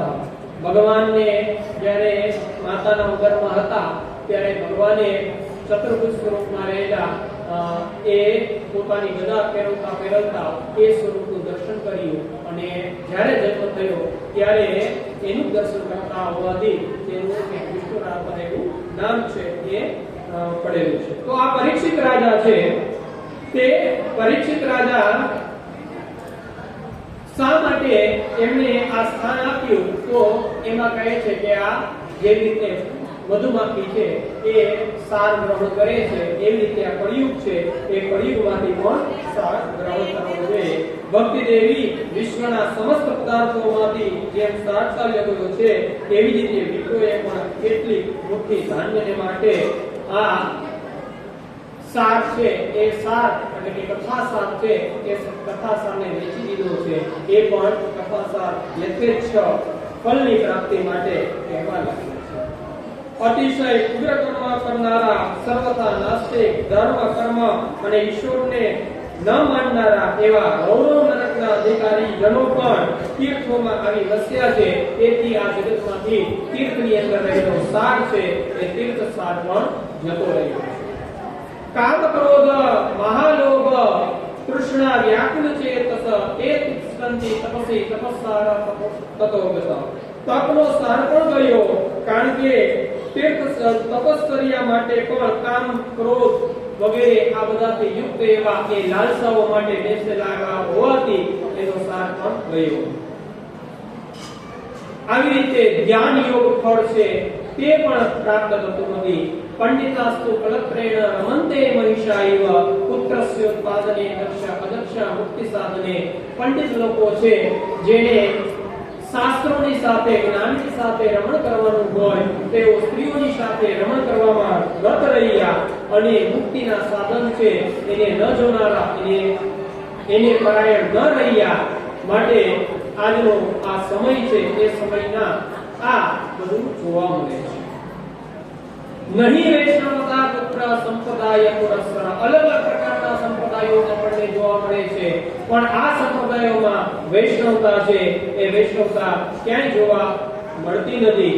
અને એવમ પ્રયત્ન પ્રાપ્ત વસ્તુ સાર સ્થળે સ્થળે દરેક જગ્યાએથી વસ્તુઓની અંદર રહેલો સાર છે એ સાર પણ જતો રહ્યો છે. સુત મહર્ષિએ કહ્યું, મુનિવર સૌનકજી, મહર્ષિ નારદજીના આ પ્રમાણના વચનો સાંભળી દેવી ભક્તિ તો અતિશય આશ્ચર્યચકિત થતા, જેથી પુનઃ ભક્તિ દેવી નારદજીને નિવેદન કરવા લાગ્યા અને એ પ્રસંગ છે એ હું આપને કહું છું. ભક્તિ દેવી કહેવા લાગ્યા કે હે નારદજી, આપને તો મારા ધન્યવાદ છે. મારા સદભાગ્યે આપની આ સ્થાને પધરામણી થઈ છે અને આ લોકમાં સાધુજનોના દર્શન સર્વ સિદ્ધિઓ છે એ સિદ્ધિઓનું પ્રદાન કરનારા છે. આવી રીતે કહી અને ભક્તિ દેવી કહે છે કે જયતિ જગતિ માયામ યસ્ય કાયાદવસ્તે વચન રચનમેકં કેવલં ચાકલય્ય ધ્રુવપદ્મપ્રિયાતો યત્કૃપાતો ધ્રુવોયં સકલ કુશલ પાત્રમ બ્રહ્મપુત્રમ નતાસ્મિ. જેમના કેવલ એક વચનામૃત જે જીવનમાં ઉતાર્યા છે તેવા ભક્તવલ પ્રહલાદ એક જ વચન ઓમ નમો ભગવતે વાસુદેવાય આ મંત્ર છે એ મંત્રને ધ્રુવજી છે એ ધ્રુવજીએ ગ્રહણ કર્યો. પ્રહલાદજી છે એ પ્રહલાદજીએ નવધા ભક્તિ છે એ નવધા ભક્તિને કહી હતી એ પ્રાપ્ત કરી અને પ્રહલાદજી છે એ પ્રહલાદજી પણ આ ભગવાનની માયાથી યુક્ત એવા જગતમાં રહેલા હોવા છતાં કોઈ એમાંથી મુક્ત બન્યા અને અવિચળ પદને ધ્રુવજી જેવા એ પ્રાપ્ત કર્યો છે. તેવા સર્વ કુશળના ભંડાર એવા બ્રહ્માજીના માનસ પુત્ર એવા નારદજી છે એ નારદજીને હું નમસ્કાર કરું છું એમ ભક્તિ દેવીએ અહીં નમસ્કાર કર્યા. હવે આગળની કથા છે એ કથા આપણે 3 વાગે શરૂ કરીશું. ત્યાં સુધી ભગવાન નામ સંકીર્તન લઈએ.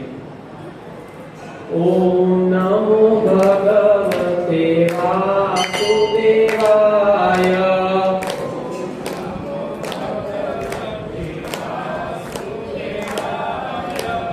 ઓમ નમો ભગવતે વાસુદેવાય.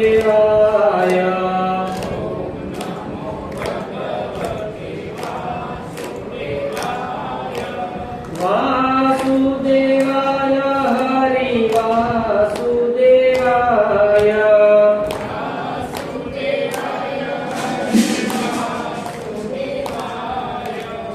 ઓમ નમો ભગવતે વાસુદેવાય.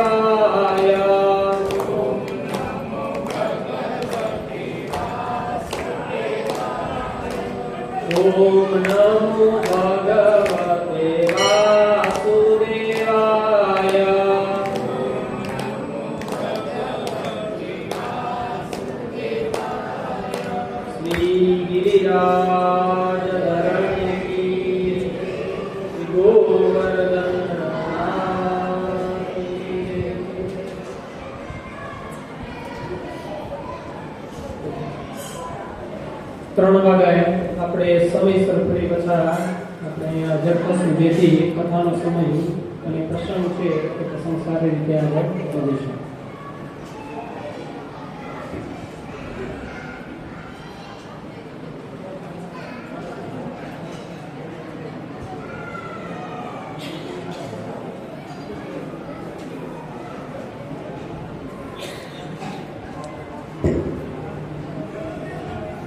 એક્ઝેક્ટ 3 વાગે બધા આવી જાય જેથી કરીને આપણો સમય ન બગડે. 3 વાગે કથા શરૂ જ થઈ ગયું છે.